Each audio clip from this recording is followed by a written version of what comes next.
നമസ്തേ പ്രിയമുള്ള പ്രേക്ഷകരെ, നാം ഇവിടെ ചർച്ച ചെയ്യുന്നത് വാരഫലമാകുന്നു.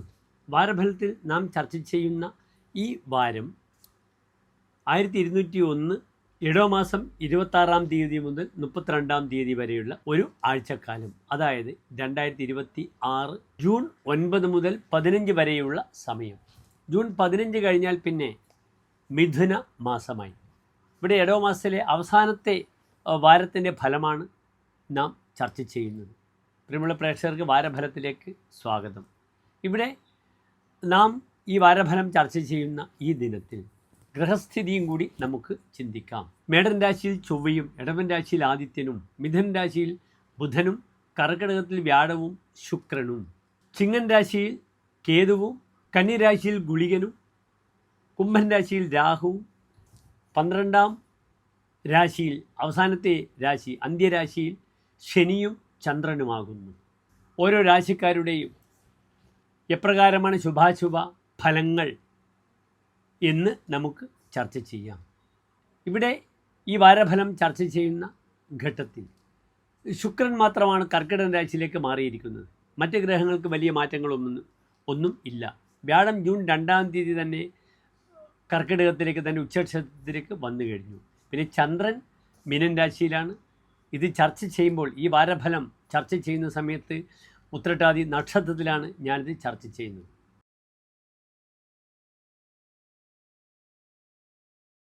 മകേര നക്ഷത്രത്തിൻ്റെ അവസാനത്തെ 30 നാഴിക, തിരുവാതിര പുണർദം നക്ഷത്രത്തിൻ്റെ ആദ്യത്തെ 45 നാഴിക വരുന്ന 2.25 നക്ഷത്ര സമൂഹം. ഇവിടെ മിഥുനൻ രാശിക്കാർക്ക് രാശിയിൽ നിൽക്കുന്ന ഗ്രഹം ബുധനാകുന്നു. സ്വന്തം ക്ഷേത്രത്തിൽ ബുധൻ നിൽക്കുന്നു. 2-ാം ഭാവത്തിൽ ഗുരുശുക്രന്മാരും, 3-ാം ഭാവത്തിൽ കേതുവും, 9-ാം ഭാവത്തിൽ രാഹുവും, 10-ാം ഭാവത്തിൽ ചന്ദ്രനും, ശനിയും, 11-ാം ഭാവത്തിൽ ചൊവ്വ, 12-ാം ഭാവത്തിൽ ഇടവത്തിൽ സൂര്യൻ. ഇങ്ങനെയാകുന്നു ഗ്രഹസ്ഥിതി. ഇവിടെ മിഥുനൻ രാശിക്കാർക്ക് ഈ ഒരു വാരം ശ്രദ്ധിക്കേണ്ടത് സഹോദര ഗുണം കുറയുന്നൊരു സമയമാണ്. സഹോദര സ്ഥാനത്ത് കേതുവും സഹോദരപതി ആദിത്യൻ 12-ാം ഭാവത്തിൽ നിൽക്കുന്നത് സഹോദരങ്ങൾക്ക് നല്ലതല്ല. പലപ്പോഴും സർക്കാരുമായി ബന്ധപ്പെടുന്ന പ്രശ്നങ്ങളിൽ സങ്കീർണമാകാൻ ഈ ഒരു വാരം സാധ്യത കൂടുതലാണ്. ഇവിടെ ലഗ്നത്തിൽ ബുധൻ വളരെ ശക്തനാണ്. എന്ത് പ്രശ്നങ്ങളും ലഗ്നത്തിലുള്ള ബുധൻ പരിഹരിക്കുമെന്നൊരു ഫലമുണ്ട്. അതിനുള്ള കൺസൾട്ടൻറ്റുമായി ബന്ധപ്പെടുന്നവർക്ക് കൺസൾട്ടൻസി, അപ്രകാരം തന്നെ 4-ാം ഭാവം ഭൂമിപതിയായ ഗ്രഹമാണ് ബുധൻ സ്വന്തം ക്ഷേത്രത്തിൽ നിൽക്കുന്നത്. ഭൂമിപരമായ വിഷയങ്ങൾ, കൺസ്ട്രക്ഷനുമായി ബന്ധപ്പെടുന്ന പ്രവർത്തനങ്ങൾ, മാർഗനിർദ്ദേശങ്ങൾ നൽകുക, അതാണ് കൺസൾട്ടൻസി.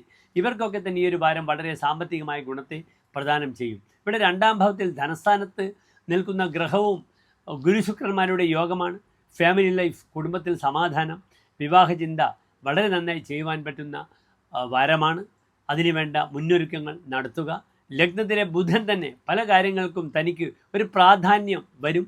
ഭൂമിപരമായ വിഷയം, അല്ലെങ്കിൽ ഭൂമിയുടെ ക്രയവിക്രയം, അതുമല്ലെങ്കിൽ പുതിയ ഭൂമി വാങ്ങുക, വീടിൻ്റെ നിർമ്മാണ പ്രവർത്തനങ്ങൾക്ക് ഈ ഇടവമാസം വളരെ അനുകൂലമാണ്.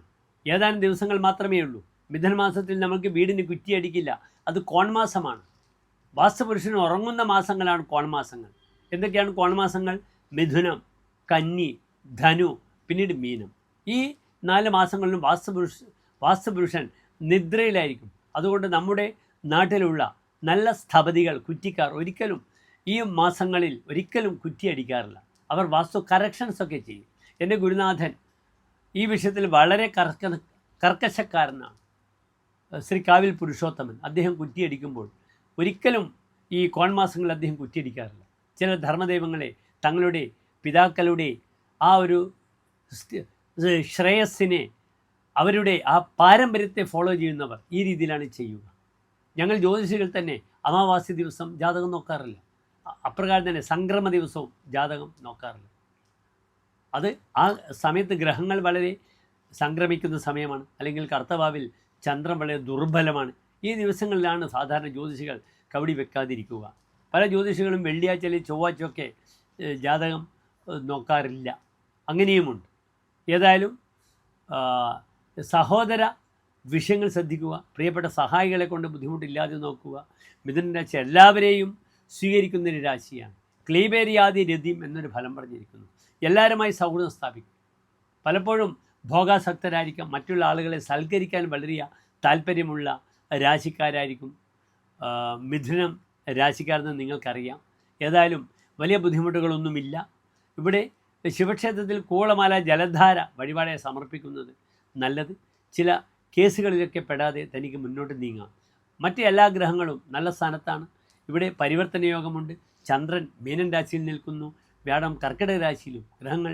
രണ്ട് ഗ്രഹങ്ങളും പരസ്പരം പരിവർത്തന മഹായോഗം ചെയ്ത് നിൽക്കുന്നു. മീനത്തിലെ ചന്ദ്രന് വ്യാഴത്തിൻ്റെ ദൃഷ്ടി വന്നാൽ ഹാസ്യജ്ഞോ നൃപതിഹി, രാജാവെന്നാണ് ഫലം പറഞ്ഞിരിക്കുന്നത്. അതിനാൽ ഈ ഒരു വാരം രാജാവിനെ പോലെ ജീവിക്കുവാൻ പര്യാപ്തരാകട്ടെ മിഥുനൻ രാശിക്കാരെന്ന് പ്രാർത്ഥിക്കുന്നു. നന്ദി, നമസ്കാരം.